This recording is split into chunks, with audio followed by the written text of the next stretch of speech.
Welcome back. In this video, I want to talk about RBC's new investing platform, GoSmart. This platform was designed for beginners or someone that is looking for a very simple, low-cost investing platform. This platform actually reminds me a lot of how Wealthsimple started years ago. The platform doesn't have a lot of bells and whistles. There's no research tools. You can't trade options. It's a very simple platform. And just like when Wealthsimple started, you can actually only invest on this through the app. There is no web platform or anything like that currently, and you do have to be a client of RBC to open this account as well. There are a couple of features on this platform that made me want to research it further. The first being the chance of investing for free. So there is the option that you can invest on this platform for free. And the second being the option to have recurring investments on this platform. And I think that second feature is really key. If you've ever read The Wealthy Barber, Dave Chilton is a huge proponent of paying yourself first, and nothing makes paying yourself first easier than having money automatically come out of your account and purchasing the ETFs that you want purchased every single time. And if it comes out automatically like that, then you don't have to worry about it. You don't think about it. It's gone, and GoSmart allows you to do that. So let's look at some features from GoSmart here. So on RBC's website here, you can see a comparison between RBC and their direct investing account.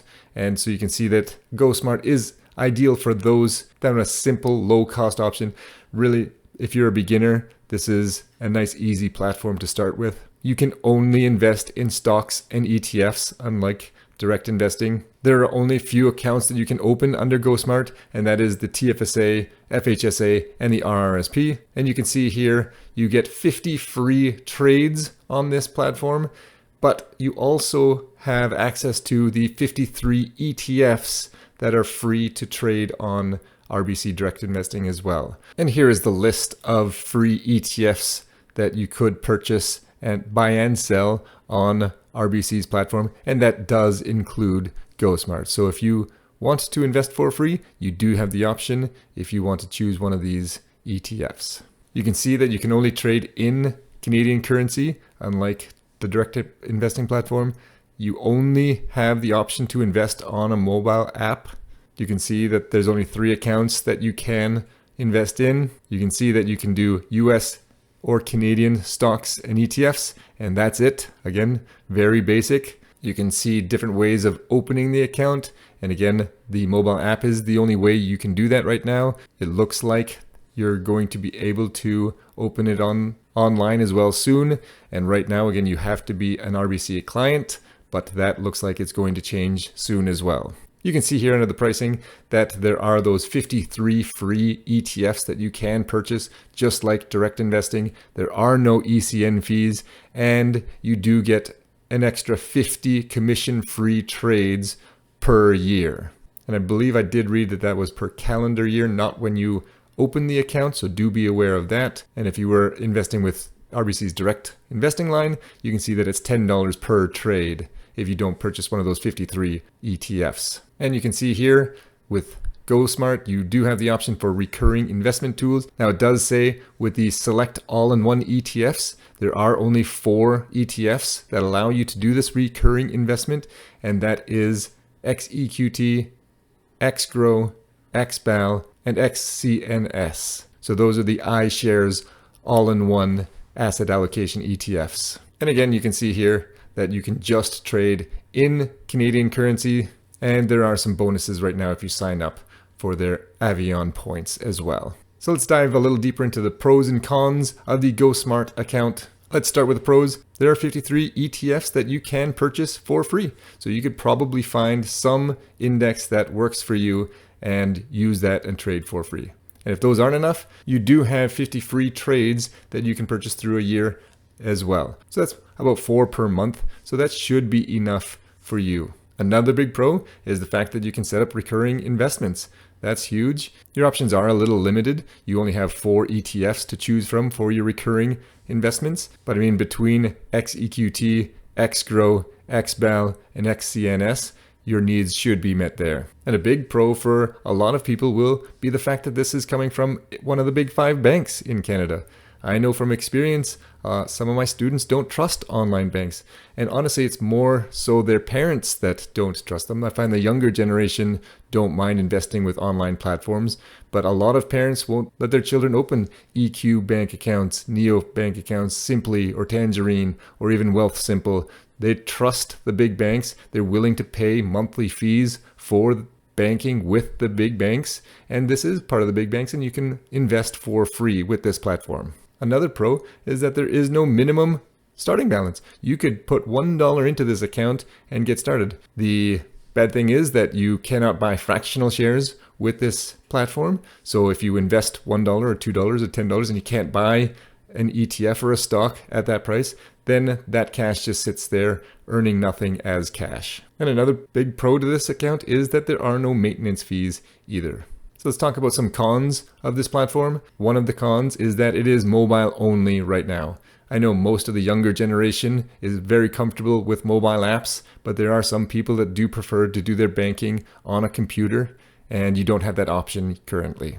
Another con that I can think of is that you cannot invest in US cash. It's only Canadian currency. So if you did want to buy Nvidia or Apple or Google or Meta or anything like that, any US company, or even ETFs, VTI or anything like that, then you have to purchase it with Canadian currency, and there will be a 1.5% currency exchange fee for doing that. And then when you want to sell, say your Apple stock again, you cannot hold US currency, so you're going to sell it, and RBC is going to convert that into Canadian currency and charge you another 1.5% on that end. So you're going to get charged 1.5% when you buy, and again when you sell those ETFs or stocks. Another thing people might not like is that there are no advanced tools. You can't do any research. You can't trade options or anything like that. It is a very simple, basic platform. And a big one for me is that they don't offer fractional shares. The reason this is a big deal for me is that when you do set up the recurring investments, you can only purchase whole shares.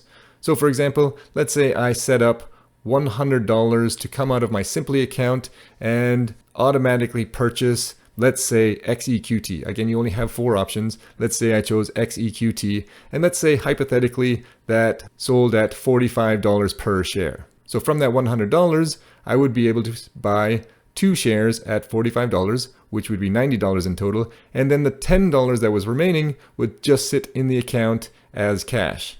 And then the next month, or in 2 weeks, or whatever I set it up as, it would happen again. I'd buy 2 and $10 would sit there in cash.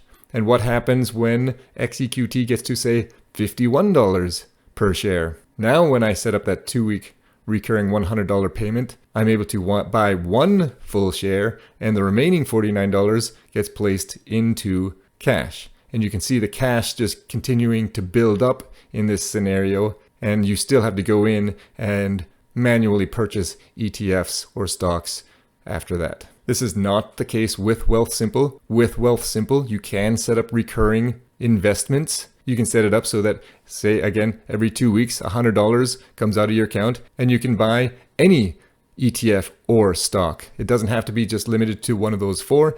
And because they offer fractional shares, the entire $100 gets invested to that ETF or stock. It should be noted that RBC said that they are working on fractional shares.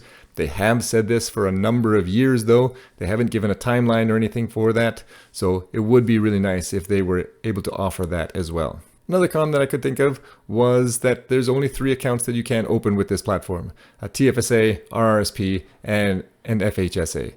For most people, that's probably enough. I could see RESPs being valuable to some beginning investors. Same with a non-registered account, but out of those 5, you would probably have enough for the majority of investors. So if you bank with RBC already and you don't mind a mobile-only platform, this could be a great option for you. Personally, Wealthsimple does do everything that SmartGo does as well. It does more and it does it better. So I probably would still steer students towards Wealthsimple, but if you're comfortable banking with RBC, this is a great platform. So I hope this video has shown you if RBC's SmartGo investing platform is right for you. And if you've enjoyed this video, please like and subscribe. Have a wonderful day.